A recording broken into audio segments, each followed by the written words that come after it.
On to the Super Bowl matchup. The Super Bowl. So that brings us to Super Bowl 48, which is going to be, and I'm going to tell you what, it's going to be interesting, George, and it's going to be interesting for a lot of reasons. Obviously, we're going to have the Seattle Seahawks against the Denver Broncos. I think the last time I checked, Denver was the favorite by 1. And that doesn't surprise me. And the reason I say that is because I like Russell Wilson. I like him a lot. But I'd say his play in the playoffs has been subpar to mediocre at best. He has not looked very good. He looks very indecisive. He doesn't have a whole lot of weapons. And I'd have to say one of my favorite tweets was sent out that said Percy Harvin was just hitting the head with a Skittle. He'll be out for the Super Bowl.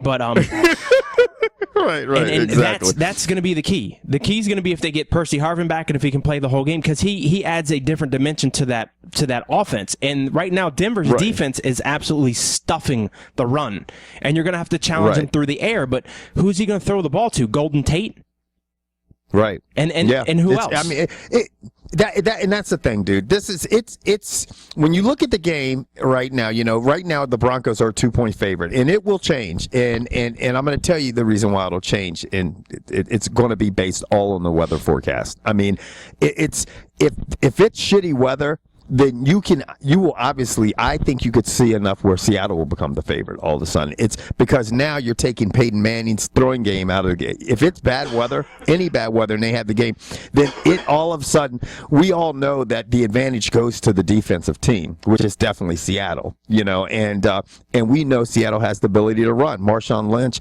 is going to run crazy in fucking bad weather, and Denver really just doesn't have that on their side of the ball. It's going to be hard.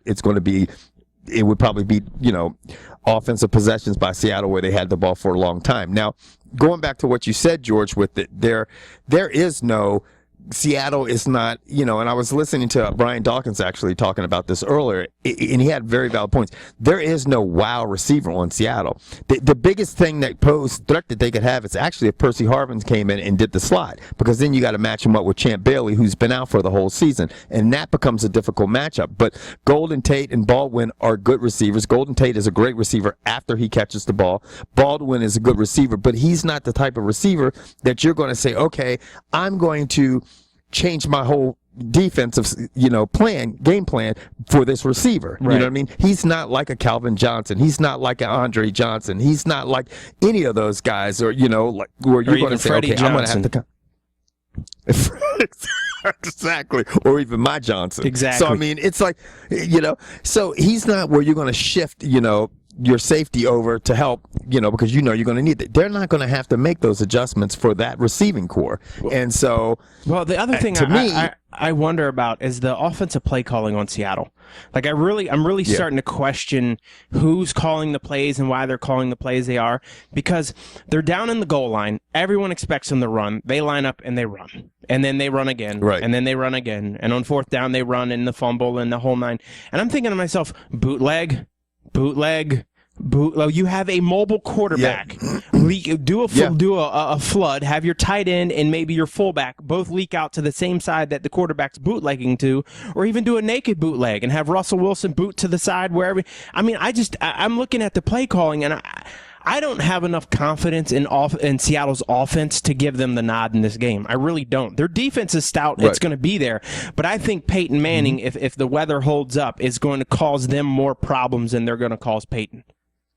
Yeah, and that's, if it's a good, I think the coldest Super Bowl ever was in Tulane. Super Bowl VI was played in New Orleans. I think it was Tulane, Super Bowl right? 6 or 7.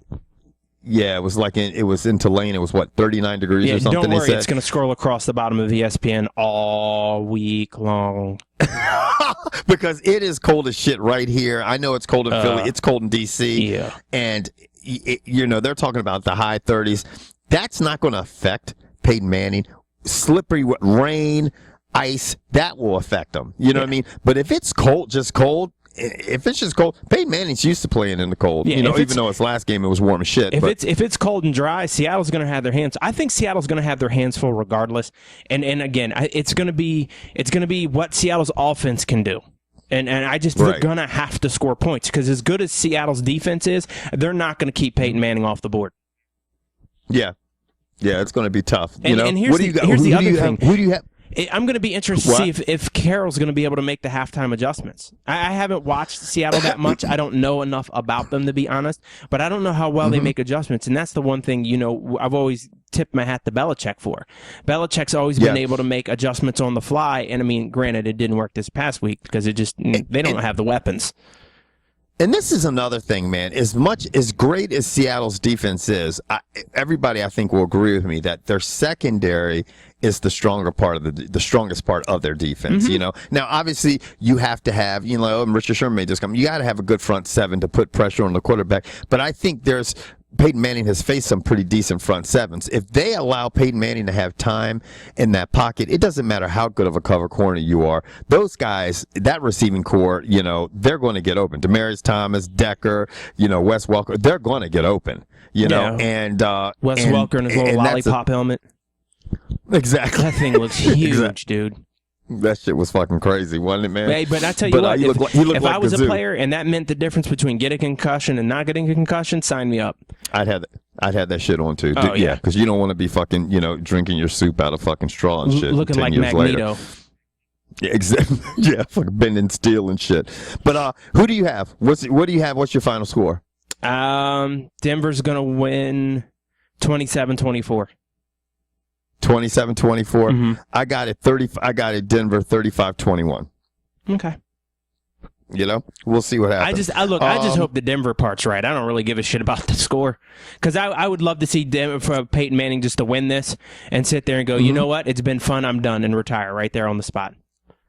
Exactly. Yeah. This season, if the Broncos can pull this off, it's going to be crazy because you're going to look at Peyton Manning definitely getting his 5th MVP, beating Tom Brady along the way, which I'm sure was very, satisfying. Is great for him. Makes them both in the postseason against each other, be 2-2 against each other, all breaking their passing record and breaking the touchdown passing record. I mean, total yards record and the touchdown passing record. He broke everything. Crazy. He broke everything,